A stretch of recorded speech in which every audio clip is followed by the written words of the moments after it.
Hello नमस्कार दोस्तों। GK का मॉक टेस्ट चल रहा है जो कि बिहार पुलिस के लिए सभी प्रश्न आपके लिए बहुत ज़्यादा महत्वपूर्ण है। सभी क्वेश्चन को आपको याद रखना है और वीडियो शुरू से अंतिम तक देखना है, क्योंकि सभी प्रश्न आपके लिए बहुत ज़्यादा महत्वपूर्ण है। कौन क्वेश्चन एग्जाम में आपको पूछ देगा दोस्तों, कहना मुश्किल है, क्योंकि यह प्रीवियस क्वेश्चन है। सभी बिहार पुलिस में ये सब बार बार एग्जाम में पूछा जाता है। बिहार पुलिस दरोगा सभी में क्वेश्चन बार बार पूछा जाता है, इसीलिए वीडियो के शुरू से अंतिम तक देखना आपको बहुत ज़रूरी है। किसी के बहकावे में आने से कुछ ना होगा दोस्तों, इसीलिए मन लगा कर पढ़िए दोस्तों। भटकाने वाला 100 मिलेगा, लेकिन मार्गदर्शन देने वाला 1-2% आदमी मिलेगा, इसीलिए पूरा जान जोर लगा कर पूरा दिल लगा कर पढ़िए दोस्तों। ठीक है, तो बिना देर किए आइए शुरू करते हैं। बिहार पुलिस का जीके का पहला प्रश्न है दोस्तों, बहुत महत्वपूर्ण प्रश्न है। सभी प्रश्न आपके लिए बहुत ज़्यादा महत्वपूर्ण है। पहला प्रश्न है कि जोते हुए खेत का सबसे प्राचीन साक्ष्य निम्न में से कहाँ प्राप्त हुए। यह क्वेश्चन जो है दोस्तों हड़प्पा सिंधु घाटी सभ्यता से संबंधित प्रश्न है कि जोते हुए खेत के सबसे प्राचीन साक्ष्य निम्न में से कहाँ से प्राप्त होगा। तो सही आंसर है दोस्तों कालीबंगा। हड़प्पा सभ्यता में जोते हुए खेत का प्राचीन साक्ष्य कहाँ से मिला, कालीबंगा से मिला दोस्तों। कहाँ से मिला, कालीबंगा से मिला। कालीबंगा जो कि हड़प्पा घाटी सभ्यता का एक प्राचीन स्थल है। कालीबंगा वर्तमान में राजस्थान में पड़ता है दोस्तों। ठीक है, कालीबंगा कहाँ पड़ता है, वर्तमान में राजस्थान में। कालीबंगा किस नदी के किनारे पूछेगा दोस्तों, तो घग्गर नदी के किनारे। कालीबंगा घग्गर नदी के किनारे, आपको ये भी याद रखना है। अगला प्रश्न है निम्न में से कौन सा स्थान गुजरात में नहीं है। निम्न में से कौन सा स्थान है गुजरात में नहीं है। इसका सही आंसर हो जाएगा सी दोस्तों कालीबंगा। कालीबंगा क्योंकि दोस्तों राजस्थान में, इसीलिए गुजरात में नहीं है। लोथल गुजरात में है दोस्तों, रंगपुर भी गुजरात में है, और सूरकोटरा ये भी गुजरात में है दोस्तों, आपको याद रखना है। सभी सिंधु घाटी सभ्यता का प्रमुख स्थल है। अगला प्रश्न है बहुत महत्वपूर्ण प्रश्न है। अगला प्रश्न है पंचतंत्र में वर्णित चलाक लोमड़ी का चित्र। बहुत महत्वपूर्ण प्रश्न है कि पंचतंत्र में वर्णित चलाक लोमड़ी का चित्र निम्न में से किस स्थान के बर्तनों पर पाया गया। पंचतंत्र में जो वर्णित है चलाक लोमड़ी का चित्र वह किस स्थानों के बर्तन पर पाया गया था। सही आंसर है दोस्तों सी नंबर लोथल के। लोथल में जो बर्तन मिला था उसी पर चलाक लोमड़ी का चित्र अंकित था। इसका वर्णन कहाँ मिलता है, तो पंचतंत्र में मिलता है। सही आंसर है सी नंबर करेक्ट आंसर है। अगला प्रश्न है भारतीय षड् दर्शन में कौन जैन दर्शन के अधिक करीब थे। भारतीय षड् दर्शन में कौन जैन धर्म के सबसे करीब है था। सही आंसर है दोस्तों सांख्य दर्शन, जो कि जैन धर्म के संबंधित है, इसीलिए आपको याद रखना है। अगला प्रश्न है भारत के संविधान में सार्वजनिक आदेश मद का समावेश क्या है। भारत के संविधान में सार्वजनिक आदेश मद का समावेश है। भारत के संविधान के सार्वजनिक आदेश का समावेश किस सूची में किया गया है। सही आंसर हो जाएगा दोस्तों बी नंबर करेक्ट आंसर आपका हो जाएगा राज्य सूची में। और भारत के संविधान के राज्य सूची में सार्वजनिक आदेश का मत वर्णन किया गया है। ठीक, आपको याद रखना है। अगला प्रश्न है भारतीय संविधान में राजभाषा का गठन करने का अधिकार किसे दिया गया है। राजभाषा आयोग का गठन करने का अधिकार संविधान में किसके पास सुरक्षित है। सही आंसर है दोस्तों राष्ट्रपति के पास। राष्ट्रपति चाहेगा दोस्तों तो राजभाषा आयोग का गठन कर सकता है। ठीक है, बी नंबर करेक्ट आंसर है। ये अगला प्रश्न देखते हैं ऑल इंडिया रेडियो का नाम आकाशवाणी कब किया गया दोस्तों। ऑल इंडिया के रेडियो का नाम सुने होंगे दोस्तों। ऑल इंडिया रेडियो का नाम आकाशवाणी कब कर दिया गया दोस्तों, आकाशवाणी। सही आंसर हो जाएगा दोस्तों डी नंबर 1957 होगा दोस्तों। मिस प्रिंट है 1957 में। 1957 में ऑल इंडिया रेडियो का नामकरण आकाशवाणी कर दिया गया दोस्तों। और 1957 में ऑल इंडिया रेडियो का स्थापना हुआ था दोस्तों 1936 में हुआ था। ठीक है, 1936 में ऑल इंडिया रेडियो का स्थापना हुआ, लेकिन 1957 में ऑल इंडिया रेडियो का नाम बदलकर आकाशवाणी कर दिया गया, इसीलिए आपको याद रखना बहुत महत्वपूर्ण प्रश्न है। ब्राह्मणी राज्य में सद्र-ए-जहाँ किस विभाग का मुखिया होता था। ब्राह्मणी समाज में जो दोस्तों सद्र-ए-जहाँ किस विभाग का मुखिया होता था। इसका सही आंसर है सी नंबर दोस्तों, सी नंबर एकदम करेक्ट आंसर है धार्मिक तथा न्यायिक मामले का। अगला प्रश्न है दस्तक शब्द का तात्पर्य क्या है। दस्तक शब्द का क्या तात्पर्य है, दस्तक शब्द के क्या तात्पर्य है। सही आंसर हो जाएगा दोस्तों ए नंबर निःशुल्क पारपत्र अथवा शुल्क मुक्त व्यापार या निःशुल्क व्यापार का संबंध दस्तक से होता है दोस्तों। ठीक, आपको याद रखना है। अगला प्रश्न है 10 नंबर प्रश्न है, कहा जाता है कि जब तानसेन गाता था, बहुत महत्वपूर्ण प्रश्न है कि कहा जाता है कि जब तानसेन गाता था तो खिड़की के कांच या कांच के गिलास के टुकड़े टुकड़े हो जाते थे। यदि ऐसा संभव भी हो तो यह ध्वनि के किस गुण के कारण होता है? बहुत महत्वपूर्ण है। कहा जाता है कि जब तानसेन गाता था तो खिड़की के कांच या कांच का गिलास का टुकड़े टुकड़े हो जाते थे। बहुत महत्वपूर्ण है, बहुत महत्वपूर्ण प्रश्न है। भी भैया जितना मरिएगा दोस्तों उतना कम है। बहुत महत्वपूर्ण प्रश्न है कि कहा जाता है कि जब तानसेन गाता था तो खिड़की के कांच या कांच के गिलास के टुकड़े टुकड़े हो जाते थे। यदि ऐसा संभव है तो यह ध्वनि के किस गुण के कारण होता है?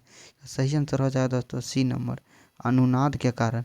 अनुनाद के कारण ही ऐसा संभव है दोस्तों, इसीलिए अनुनाद आपको याद रखना है। बहुत महत्वपूर्ण प्रश्न है दोस्तों, बहुत महत्वपूर्ण प्रश्न है सभी। अगला प्रश्न है, भागवत संप्रदाय के संस्थापक वासुदेव कृष्ण निम्न में से किस क्षत्रिय वंश के थे?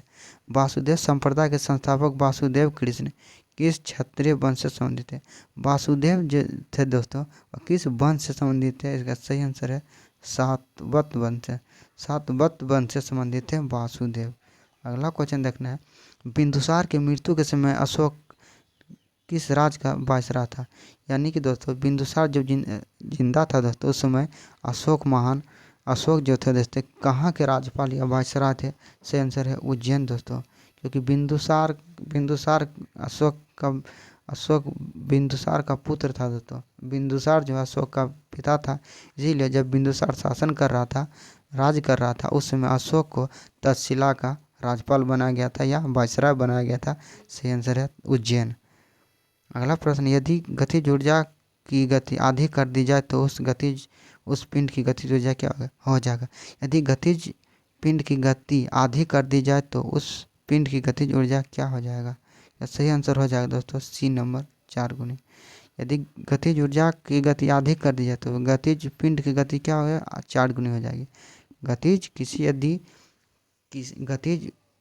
पिंड की गति आधी कर दी जाए, गति पिंड का जब हम गति आधी कर देंगे तो उस पिंड का गति क्या हो जाएगा? 4 गुनी हो जाएगा। ठीक है दोस्तों, आपको याद रखना। अगला प्रश्न है, लिटिल अमेरिका के नाम से किस महाद्वीप प्रसिद्ध है? बहुत महत्वपूर्ण प्रश्न है कि लिटिल अमेरिका के नाम से किस महाद्वीप में स्थित है? लिटिल अमेरिका नामक स्थान किस महाद्वीप में स्थित है? बहुत ज़्यादा महत्वपूर्ण है। सही आंसर है अंटार्कटिका। लिटिल अमेरिका नामक स्थान किस महाद्वीप में है? तो अंटार्कटिका महाद्वीप में स्थित है। क्वेश्चन बार बार एग्जाम में ये रिपीटेड हो रहा है, इसीलिए आपको याद रखना है कि लिटिल अमेरिका नामक स्थान किस महाद्वीप में है? सही आंसर अंटार्कटिका महाद्वीप, अंटार्कटिका। अगला प्रश्न है, डिजिटल कंप्यूटर के कार्य पद्धति किस सिद्धांत पर आधारित है? जो वर्तमान में डिजिटल कंप्यूटर है दोस्तों वो उसका कार्य पद्धति किस सिद्धांत पर आधारित है? यह नंबर सही था, गणना और तर्क के सिद्धांत पर। डिजिटल कंप्यूटर का जो कार्य पद्धति है किस पर आधारित है? गणना और तर्क के सिद्धांत पर आधारित है। अगला प्रश्न है, केंद्रीय अनुवाद ब्यूरो का मुख्यालय कहाँ है? केंद्रीय अनुवाद ब्यूरो का मुख्यालय कहाँ है? सही आंसर है नई दिल्ली। केंद्रीय अनुवाद ब्यूरो का मुख्यालय कहाँ है? सही आंसर है नई दिल्ली। अगला प्रश्न है, अधिसूचित जिला कानून 1874 के अनुसार किस क्षेत्र को अधिसूचित जिला कहा जाता था? अधिसूचित जिला कानून 1874 के अनुसार वह कौन सा क्षेत्र है जिसे अधिसूचित जिला के नाम से पुकारा जाता था? इसका सही आंसर हो जाएगा दोस्तों बी नंबर, संघराज्य क्षेत्र। संघराज्य क्षेत्र को 1874 के में अनुसार जिला अधिनियम कानून के अनुसार अधिसूचित जिला कहकर पुकारा जाता था। बी नंबर करेक्ट आंसर है। अगला प्रश्न, भारत के झंडे के श्वेत रंग किस बात को प्रतीक है? भारत के जो झंडे में 3 रंग होता है दोस्तों उसमें श्वेत रंग किस बात को समर्पित करता है या सूचित करता है? सही आंसर है डी नंबर, सत्य और शांति को प्रतीक करता है, सत्य और शांति के प्रतीक है। अगला प्रश्न है, वाइपर का विषय मनुष्य के किस तंत्र पर प्रभाव डालता है? वाइपर का विष मनुष्य के किस तंत्र पर प्रभाव डालता है?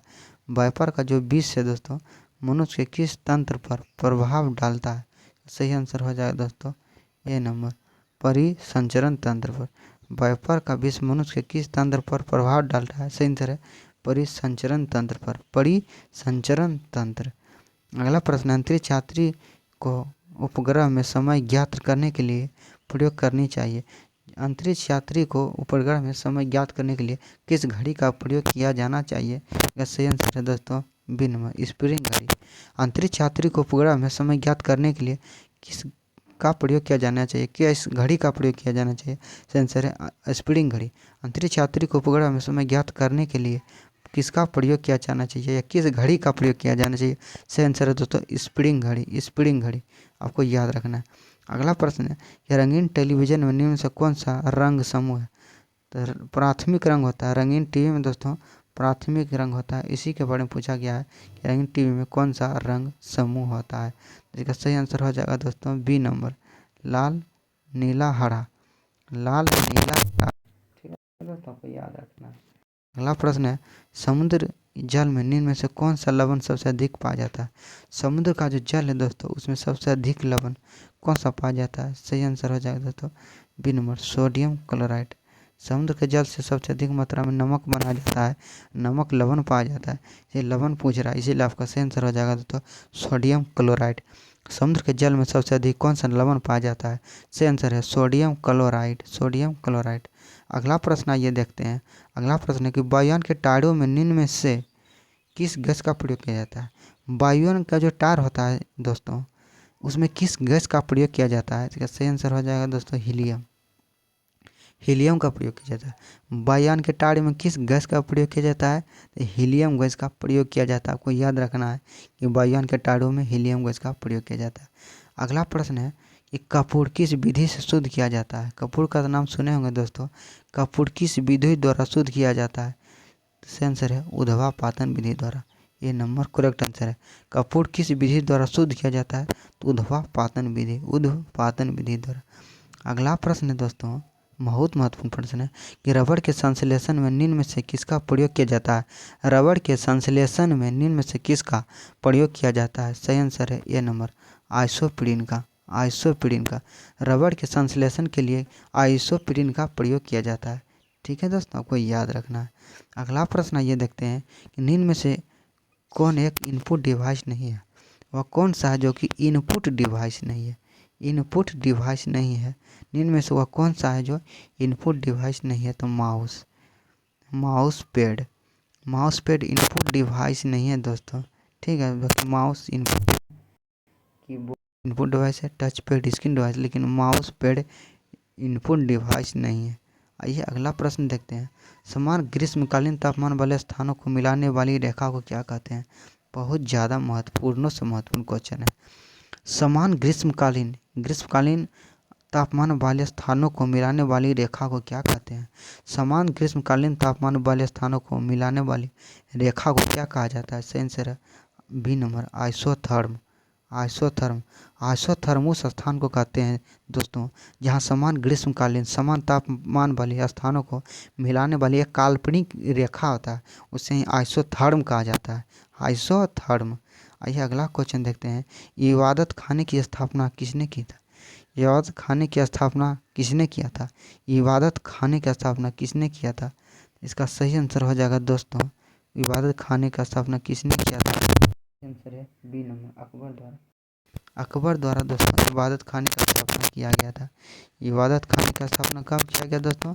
अकबर के द्वारा। अकबर के द्वारा किसका स्थापना किया गया था? इबादत खाने का स्थापना। अकबर का मकबरा पूछ देगा दोस्तों कहाँ है? तो अकबर का मकबरा सिकंदरा। अकबर का मकबरा कहाँ है? सिकंदरा, जो कि कहाँ पड़ता? यूपी में पड़ता है। अकबर का मकबरा कहाँ है? सिकंदरा। ये भी आपको याद रखना है। अगला प्रश्न है किस सूफी संत को महबूब इलाही कहा जाता है?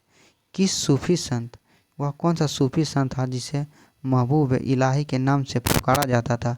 वह कौन सा सूफी संत था जिसे महबूब इलाही के नाम से पुकारा जाता था? सही आंसर है निजामुद्दीन औलिया। निजामुद्दीन औलिया को महबूब इलाही के नाम से पुकारा जाता था। और कौन सा सूफी संत था जिसे महबूब इलाही के नाम से पुकारा जाता था? सही आंसर है निजामुद्दीन औलिया। निजामुद्दीन औलिया का दरगाह कहाँ है दोस्तों? तो दिल्ली में है। ठीक है, इसके लिए आपको याद रखना, बहुत ज़्यादा महत्वपूर्ण प्रश्न है। अगला प्रश्न है कि मराठा प्रशासन में भू राजस्व माप की सर्वाधिक लोकप्रिय इकाई क्या था? मराठा जो शासन था दोस्तों उसमें भू राजस्व माप का जो इकाई होता था उसमें सर्वाधिक प्रचलित इकाई क्या कौन सा था? यही क्वेश्चन पूछ रहा है दोस्तों। सही आंसर है सी नंबर दोस्तों। सी नंबर करेक्ट आंसर है काठी। मराठा समाज में भोराजस माप की सर्वाधिक लोकप्रिय इकाई क्या था? काठी। काठी आपको याद रखना। अगला प्रश्न है दोस्तों कि यूएनओ के संविधान को क्या कहा जाता है? यूएनओ का जो संविधान है दोस्तों उसे क्या कहा जाता है? यूएनओ का जो संविधान है उसे क्या कहा जाता है? चार्टर कहा जाता है। यूएनओ के संविधान को क्या कहा जाता है? चार्टर। जैसे भारत के संविधान को संविधान ही कहा जाता है या भारत के संसद को संसद कहा जाता है, उसी तरह यूएनओ का जो संविधान है उसे चार्टर कहा जाता है। चार्टर कहा जाता है। बहुत ज़्यादा महत्वपूर्ण है दोस्तों। यह आखिरी क्वेश्चन था दोस्तों। सभी क्वेश्चन आपके लिए बहुत ज़्यादा रामबाण साबित होगा दोस्तों। इसलिए आपसे उम्मीद करते हैं कि सभी क्वेश्चन को शुरू से अंतिम तक देखिए और वीडियो अच्छा लगता है ज़्यादा लोग को शेयर कीजिए, चैनल को सब्सक्राइब कीजिए। ठीक है, किसी के बहकावे में नहीं आना है दोस्तों। कहीं भी एक जगह मन लगाकर पढ़िए, यही आपको सफलता में महत्वपूर्ण साबित होगा दोस्तों। ठीक है दोस्तों, मिलते हैं अगले वीडियो में। तब तक